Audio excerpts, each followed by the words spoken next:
చిన్నగా స్మైల్ ఇచ్చాడు. శైలు మొహంలో కూడా స్మైల్ వచ్చింది. ఎందుకంటే ప్రచారం ముగిశాక ఒకరోజు కాలేజీకి వచ్చాడు అతను.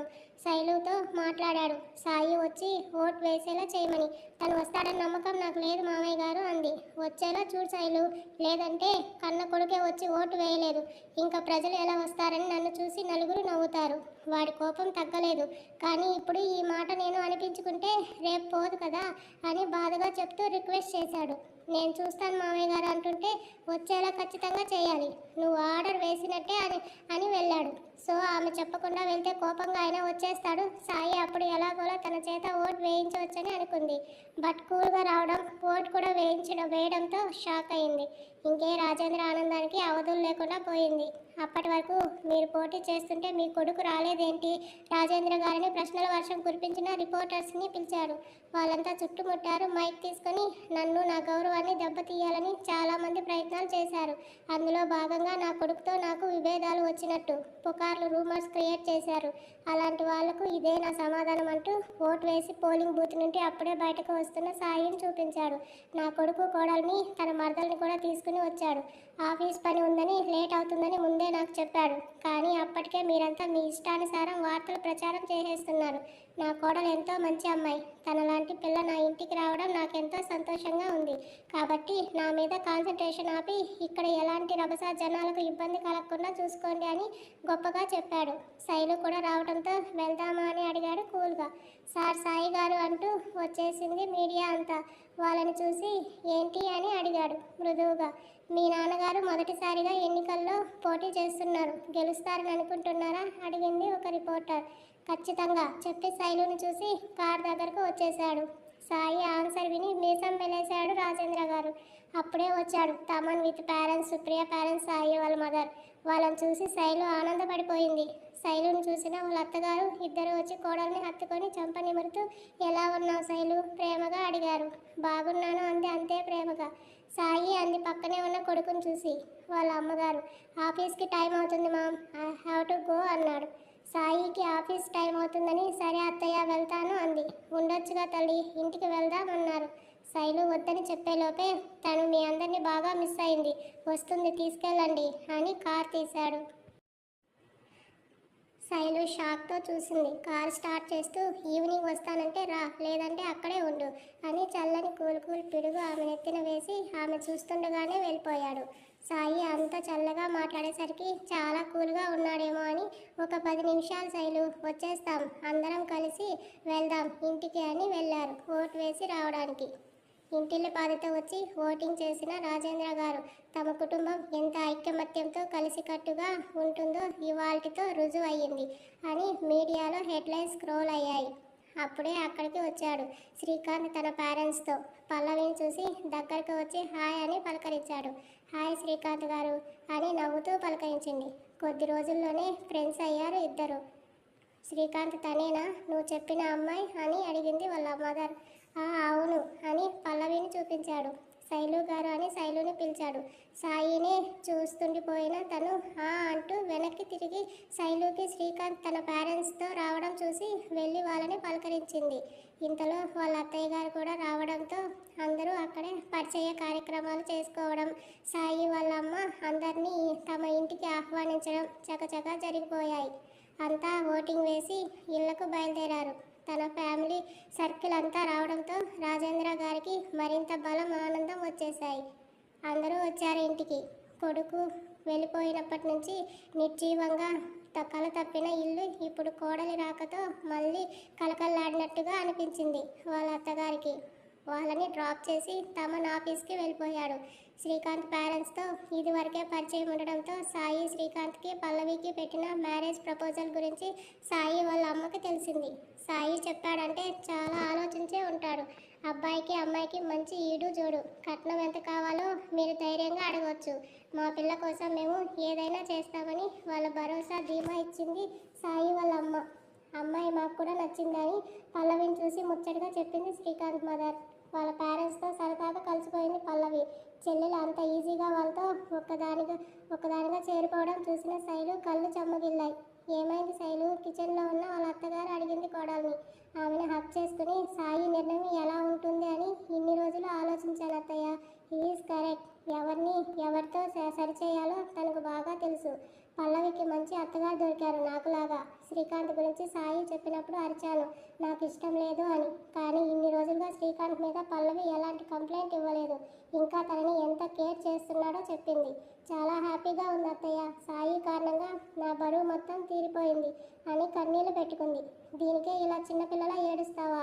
ఇదంతా మన కుటుంబం తల్లి. బావగా తన రెస్పాన్సిబిలిటీ వాడు చేస్తున్నాడు అని తనని సముదాయించింది.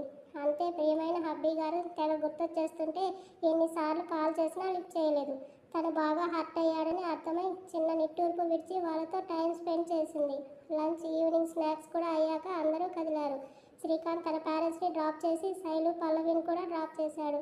శ్రీకాంత్ పల్లవి ముందు కూర్చుంటే శైలు వెనక ఉంది. దారంతా శ్రీకాంత్ పల్లవిని చూస్తూ చూపులతోనే ఆరాధనగా ప్రేమించడం గమనించింది ఆమె. నా శాడిస్ట్ మొగుడు చెప్పింది నిజమే. శ్రీకాంత్ మృదు స్వభావి, నెమ్మది పరుడు. ఎవరిని నొప్పించే గుణం కాదు. ముఖ్యంగా నా సాయిగడిలా ముక్కు మీద కోపం లేదు. ఫ్యామిలీకి వాల్యూ ఇస్తాడు అనుకుంటూ పోనీలే నా చెల్లికైనా మంచిగా నెమ్మది స్వభావం కలిగిన అబ్బాయి దొరికాడు లైఫ్ పార్ట్నర్గా అని సంతోషించింది. వాళ్ళని ఇంటి దగ్గర డ్రాప్ చేసి సాయికి రీచ్ హోమ్ అని మెసేజ్ సెండ్ చేసి శైలు ఇంట్లోకి రమ్మన్నా సాయి లేనప్పుడు రావడం సంస్కారం కాదని మరోసారి వస్తానని సున్నితంగా తిరస్కరించి వెళ్ళిపోయాడు శ్రీకాంత్. అతని వ్యక్తిత్వానికి మరోసారి మెచ్చుకోలుగా చూసింది. అర్ధరాత్రి అవుతుండగా ఇంటి ముందు ఆగింది సాయి కార్. హాల్లో చదువుకుంటూ కూర్చున్న శైలు ఒక్కటే సాయి రావడం చూసి దగ్గరకు వస్తుంటే తనని పట్టించుకోకుండా నోని నాకు నిద్ర వస్తుంది, డిన్నర్ చేసేశాను, నా కోసం వెయిట్ చేస్తూ తినకుండా ఉండుంటే తినేసి పడుకో కూల్గానే మరో మాటకు తావివ్వకుండా గదిలోకి వెళ్ళిపోయాడు. అతని కోసం అప్పటి వరకు డిన్నర్ కూడా చేయకుండా వెయిట్ చేస్తున్న శైలు సాయి మాట్లాడిన విధానానికి అతని వైపే బాధగా దిగులుగా చూస్తూ ఉండిపోయింది. డోర్ వేసిన సౌండ్ కింద ఉన్న తనకి వినపడగానే ఒళ్ళు జల్లుమంది. కాసేపటికి డిన్నర్ ప్లేట్ తీసుకుని బెడ్రూమ్ దగ్గరికి వచ్చి నిలబడి డోర్ నాక్ చేస్తుండగా కాస్త ఓపెన్ చేసి ఉండడంతో గట్టిగా ఊపిరి తీసుకొని నెమ్మదిగా లోపలికి వెళ్ళింది. ఫ్రెష్ అయి వచ్చి ఫైల్స్ లాపీతో సోఫాలో కూర్చుని వర్క్లో ఉన్నాడు సాయి. శైలు పట్టీల సౌండ్ వినిపించి చూశాడు. డిన్నర్ అని చెప్పింది చిన్నగా. చేశానని చెప్పానుగా. ల్యాప్టాప్లో తల దూర్చాడు మళ్ళీ. తినకుండా తిన్నానని ఎందుకు చెప్తున్నావు? మాట్లాడకుండా వర్క్ చేసుకుంటున్నాడు. మెల్లిగా వచ్చి అతని ముందు నిల్చుంది. ప్లేట్ పక్కన పెట్టి మోకాల మీద సాయి ముందు కూర్చుని అతని తొడపై చెయ్యి వేసి కోపంగా ఉందా నా మీద అని చిన్నగా అడిగింది. తనని చూడకుండా ఇప్పుడు నీ మీద నేను సీరియస్ అవ్వలేదే అన్నాడు. అది కాదు సాయి అంటుంటే వర్క్ ఉంది డిస్టర్బ్ చేయకు అని వర్క్ చేసుకుంటున్నాడు. సరే చెయ్యను, భోజనం చేసి పని చేసుకో అంది. తినేశాను అన్నాడు. నువ్వు బయట ఫుడ్ తినవని తెలుసు, ఎందుకు అబద్ధం చెప్పావు అంది. ఫోన్ తీసుకొని తమన్కి కాల్ చేశాడు. అయోమయంగా చూస్తుంది. సాయి నెంబర్ చూసి బావా అన్నాడు తమన్. మనం డిన్నర్ చేశామా లేదా అడిగాడు. ఇందాక క్లయింట్ని కలవడానికి వెళ్ళి వస్తూ ఫుల్గా తిన్నాంగా అన్నాడు ఆవులిస్తూ. వింటున్న శైలుని చూసి కాల్ కట్ చేశాడు. నా కోసం వెయిట్ చేసి కడుపు మార్చుకోకుండా తిని నిద్రపో అన్నాడు. నేను తినలేదు, తినిపిస్తావా అని ఆశగా అడిగింది. టైం వేస్ట్ పనులు పెట్టకుండా వెళ్ళు అన్నాడు. కళ్ళలో నీళ్లు తిరుగుతుంటే వెళ్ళడానికని వెనుతిరిగింది. తన చెయ్యి పట్టి ఆపి సోఫాలో కూర్చోబెట్టాడు. టేబుల్ పై ఉన్న ప్లేట్ తీసుకొని ఫుడ్ కలుపుతూ ఆమె నోటికి అందించాడు. కన్నీళ్లతో నవ్వుతూ చూసింది. తిను అన్నాడు కూల్గా. అదే నవ్వుతో చూస్తూ తింటుంది. అప్పుడే వచ్చేసావు ఎందుకు? ఇంకో 4 రోజులు ఉండి రావాల్సిందిగా అన్నాడు. తింటున్న ముద్ద గొంతులో అడ్డం పడింది ఆమెకి. నీళ్లు తాగిచ్చాడు తనకి. సాయి మాటల్లో అంతరార్థం బోధపడి అలాగే చూసింది. తనకి తినిపించి ప్లేట్ ఖాళీ చేసి పక్కన పెట్టి ల్యాపీ తీసుకుంటుంటే నీతో మాట్లాడాలి అంది. వర్క్ ఉంది, వెళ్ళేటప్పుడు డోర్ క్లోజ్ చేసి వెళ్ళు అన్నాడు. ఇండైరెక్ట్గా వెళ్ళమని చెప్తున్న అతన్ని చూసి మాట్లాడాలని ఉన్నా మౌనంగా కష్టంగా వెళ్ళిపోయింది. ఆ రాత్రి ఆలోచనలతో గడిపేసింది. మరుసటి రోజు ఉదయం నిద్ర లేచి ఫ్రెష్ అయి సాయి కోసం వెయిట్ చేస్తుంటే తనని చూడకుండా కార్ స్టార్ట్ చేశాడు. మిర్రర్లో నుంచి తననే చూస్తున్న శైలుని చూస్తూనే కార్ కాంపౌండ్ వాల్ దాటించాడు.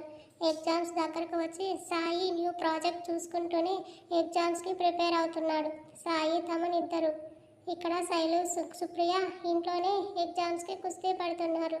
వాళ్ళ ఎగ్జామ్స్ అవ్వడం, రాజేంద్ర గారు ఎలక్షన్స్ రిజల్ట్ రావడం వెంటనే జరిగిపోయాయి. పోటీ చేసిన నియోజకవర్గంలో అత్యధిక మెజారిటీతో గెలిచాడు రాజేంద్ర గారు. ముఖ్యంగా శైలు వాళ్ళ పంచాయతీలో అయితే ఏకగ్రీవంగా గెలిచాడు. సగం సిటీ మొత్తం తెలిసేలా తన గెలుపుని సంబరంగా జరిపాడు రాజేంద్ర గారు. ప్రాజెక్ట్ వర్క్లో సగం వరకు సక్సెస్ఫుల్గా చేసేశారు సాయి తమన్ ఇద్దరు. రాజేంద్ర గారు ఎమ్మెల్యేగా గెలిచిన మరుసటి రోజున ఆ కంపెనీ నుంచి సీఈఓగా తప్పుకుంటున్నట్టు అఫీషియల్గా అనౌన్స్ చేశాడు సాయి. దెబ్బకు రాజేంద్ర కంపెనీ షేర్స్ అన్నీ అమాంతం పడిపోయాయి. అది తెలిసిన రాజేంద్ర తట్టుకోలేకపోయాడు.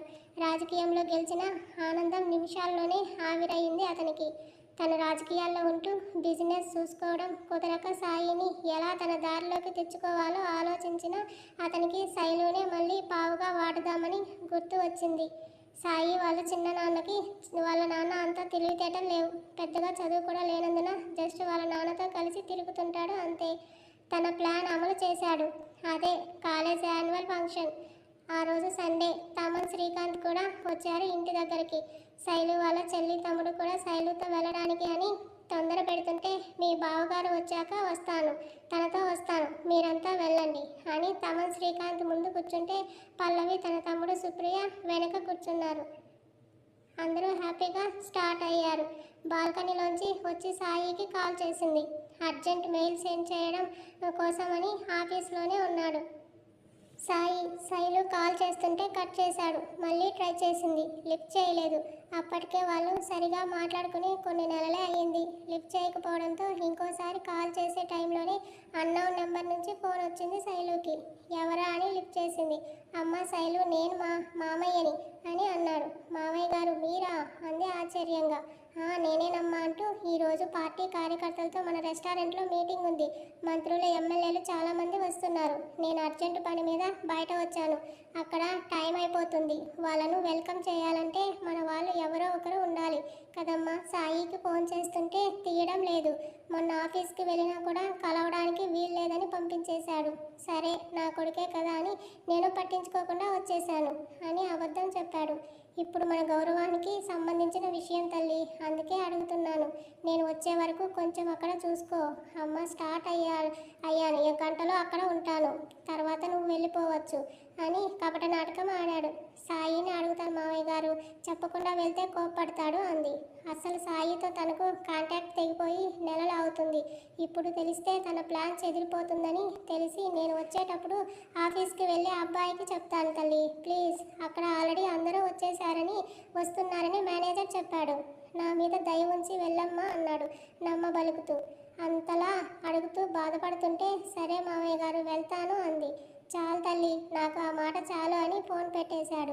వెంటనే వేరొకరికి కాల్ చేసి శైలు రెస్టారెంట్కి వస్తే ఏం చేయాలో వివరంగా చెప్పి కట్ చేసి నన్ను తక్కువగా అంచనా వేశావు సాయి. నీకు తండ్రిని, నీకంటే ఎక్కువ తెలివి ఉందిరా నాకు. ఇప్పుడు నీ ముద్దుల పెళ్ళం చేసే ఘనకార్యం దెబ్బకు నీ పరువు పోయి నా కాళ్ళ దగ్గరకు వస్తావు చూడు అని కన్నింగా నవ్వుతాడు. ఫంక్షన్ కోసమని లంగా ఓణిలో రెడీ అయింది శైలు. చేంజ్ చేసుకోవాలి అనుకున్న వాళ్ళ మామయ్య గారు చెప్పిన టైం అవ్వడంతో అలాగే జానకమ్మ కాలేజ్ దగ్గరకు వెళ్తున్నానని చెప్పి బయటకు వచ్చింది. డ్రైవర్ కార్ తీయమని చెప్పింది. కాలేజ్కే కదమ్మా అడిగాడు డ్రైవర్. లేదన్నా, మన రెస్టారెంట్ దగ్గరకు పోనివ్వండి చెప్తూనే సాయికి కాల్ ట్రై చేస్తూనే ఉంది. సరే అమ్మా అని కార్ స్టార్ట్ చేశాడు డ్రైవర్. రెస్టారెంట్ ముందు కార్ ఆగడంతో దిగింది. శైలు లోపలికి వచ్చిన తనని అందరూ ఆశ్చర్యంగా చూస్తున్నారు. ఓణీలో లక్ష్మీదేవిలా ఉన్న ఆమెను చూసి స్టాఫ్ అందరూ వచ్చి నవ్వుతూ విష్ చేశారు. అందరినీ నవ్వుతూ పలకరించి తనకు తెలిసిన మేనేజర్ కోసం చూసింది. టెర్రస్ నుంచి అప్పుడే కిందకు వచ్చాడు. తనను చూసి ఎలా ఉన్నారన్నయ్య అని అడిగింది. బాగున్నాను శైలు. అన్నయ్య, ఈరోజు ఇక్కడ మీటింగ్ ఉందని మామయ్య గారు చెప్పారు, ఎక్కడా అని అడిగింది. అవును శైలు అని టెర్రస్ మీద కొంతమంది వస్తున్నారు. ఆల్రెడీ మన స్టాఫ్ అందరూ అక్కడే ఉన్నారు. కానీ నువ్వెందుకు వచ్చావు అమ్మా అని అడిగాడు. మీటింగ్ అరేంజ్మెంట్స్ చూద్దామని వచ్చాను అన్నయ్య. మామయ్య గారు రావడానికి లేట్ అవుతుంది అన్నారు అంది. అది కాదమ్మా, ఇక్కడ అందరూ డ్రింక్స్ చేస్తారు. అసలు ఇలాంటి పార్టీ మీటింగ్స్కి లేడీస్ రాకూడదు, అందుకే అంటుంటే భయం వేసింది ఆమెకి. అది అన్నయ్య అని అంటుండగానే ఓ ఈ అమ్మాయి రాజేంద్ర కోడలు కదా అంటూ తూలుతూ వచ్చాడు ఒక అతను. కోడలనగానే గౌరవంగా నమస్తే అంది. తాగి ఉన్న అతను శైలుని తినేసేలా చూస్తుంటే ఆ మేనేజర్ చూసి, శైలు నువ్వు ఇంటికి వెళ్ళమ్మా, సార్ వచ్చే వరకు నేను చూసుకుంటాను అన్నాడు. అక్కడ వాతావరణం చూసి కంగారు పడుతూ సరే అన్నయ్య అని వెనక్కి తిరిగిన శైలుకి అడ్డం వచ్చాడు అతను. అదేంటి మేడం, మీ మామగారు మమ్మల్ని మీటింగ్ కోసం పిలిచి పత్తా లేడు, నువ్వు కనీసం మర్యాదలు కూడా చేయకుండా మేనేజర్ చేత చేయిస్తున్నావు, ఇదేం బాగోలేదు, ఇదేనా మీ మర్యాద అన్నాడు వంకరగా నవ్వుతూ. మెయిల్ సెండ్ చేసి సిస్టమ్ షట్ డౌన్ చేశాక కార్ కీస్ తీసుకుంటూ శైలుకి రిటర్న్ కాల్ చేశాడు సాయి. ఫోన్ స్విచ్ ఆఫ్ వచ్చింది. కనుబొమ్మలు ముడిపడ్డాయి. వెంటనే మళ్ళీ ట్రై చేశాడు. Same answer. గ్రౌండ్ ఫ్లోర్కి వచ్చి కార్ స్టార్ట్ చేస్తున్నంత వరకు ట్రై చేసినా స్విచ్ ఆఫ్ అని రావడంతో తమన్కి కాల్ చేశాడు. అప్పటికే కాలేజీలో ఫంక్షన్ స్టార్ట్ అయింది. ఫుల్ డీజే మ్యూజిక్తో స్టూడెంట్స్ అందరూ గోలగోల చేస్తున్నారు. ఆ సౌండ్లో ఫోన్ సౌండ్ వినపడక లిఫ్ట్ చేయలేదు తమన్. కార్ రోడ్డు మీదకి ఉరికిస్తూ వెంటనే ఇంటికి కాల్ చేశాడు. జానకమ్మ ఫోన్ లిఫ్ట్ చేసి శైలు కాలేజ్కి వెళ్ళిందని చెప్పింది. శైలు ఫోన్ లిఫ్ట్ చేయలేదని, కాలేజ్కి వెళ్ళిపోయి ఉంటుందని కార్ని పరుగు పెట్టించాడు కాలేజ్కి. రెస్టారెంట్లో మీటింగ్ జరుగుతున్న దగ్గర డ్రింక్ అండ్ ఫుడ్ అరేంజ్మెంట్స్ అన్నీ చూస్తున్న శైలుని కొందరు కళ్ళతోనే తినేసేలా చూస్తున్నారు. వాళ్ళ చూపులకి కంపరంగా ఉంది తనకి. మొబైల్ కార్లో ఉండటం, అది ఛార్జింగ్ అయిపోవడం అప్పుడే జరిగాయి కాబట్టి సాయి ఫోన్ చేస్తే స్విచ్ ఆఫ్ వచ్చింది. ఆ అమ్మాయి రాజేంద్ర గారి కోడలు కదా అని ఒకరితో ఒకరు మాట్లాడుతూ ఉన్నారు. మేనేజర్ వచ్చి శైలు నువ్వు కింద సార్ క్యాబిన్లో వెయిట్ చేయి అమ్మా, ఇక్కడ నేను చూసుకుంటాను అంటూ పంపించేస్తుంటే రాజేంద్ర గారు అరేంజ్ చేసిన మనిషి శైలు వెళ్ళిపోవడం చూస్తూ హలో మేడం, మాకు ఇక్కడ డ్రింక్స్కి మంచి పెట్టలేదు, ఇదేనా మీరు చేసే మర్యాద అన్నాడు అందరికీ వినపడేలా కావాలని. శైలు కాస్త టెన్షన్ పడింది. అంతమందిలో అతను అలా మాట్లాడటంతో చూడలేదండి, ఇప్పుడే అరేంజ్ చేస్తామంది పక్కనే ఉన్న స్టాఫ్ ఒక అమ్మాయిని చూస్తూ. స్టాఫ్ ఫుడ్ ఇస్తే తినాల్సిన మెంబర్స్ కాదు మేము మేడం, మీరు మీ చేతులతో స్వయంగా వచ్చి సర్వ్ చేస్తే మర్యాద పుచ్చుకునే వాళ్ళం అన్నాడు వంకరగా నవ్వుతూ. చూడటానికి భయం గొలుపుతున్న వాళ్ళ ఆకారాలు గుప్పుమంటూ వస్తున్న మందు వాసనకి ఆ వాతావరణ భయం కలిగిస్తుంటే చెమటలు పట్టేస్తున్నాయి ఆమెకి. ఇక్కడికి వచ్చి తప్పు చేశానా అనే ఆలోచన ఆమెలో. కానీ తప్పక రావాల్సి వచ్చింది కాబట్టి ప్లేట్ తీసుకుంటుండగా హలో మేడం, మాకు ఇక్కడ డ్రింక్స్ అయిపోయాయి అన్నాడు ఇంకొకడు. హలో మేడం, ఇక్కడ సోడా అయిపోయింది అన్నాడు మరొకడు. ఐస్ లేదని, డ్రింక్ లేదని అందరూ ఒక్కసారిగా అరవడం మొదలుపెట్టారు. ఇంతలా తాగిన వీళ్ళంతా ప్రజలను ఉత్తరించడానికి ఎన్నికైన పాలకులు, చిచి అనుకుంది మనసులో. 120 స్పీడ్తో కాలేజ్కి చేరుకున్నాడు సాయి. స్టూడెంట్స్తో డీజే మ్యూజిక్తో ఫుల్ కోలాహలం ఉంది అక్కడంతా. కార్ నేరుగా ఆడిటోరియం ముందు ఆపాడు. బయటకి వినబడుతున్న మ్యూజిక్ సౌండ్స్కి ఫోన్ సౌండ్ అస్సలు వినపడదని అర్థమై ఫాస్ట్గా లోపలికి నడిచాడు.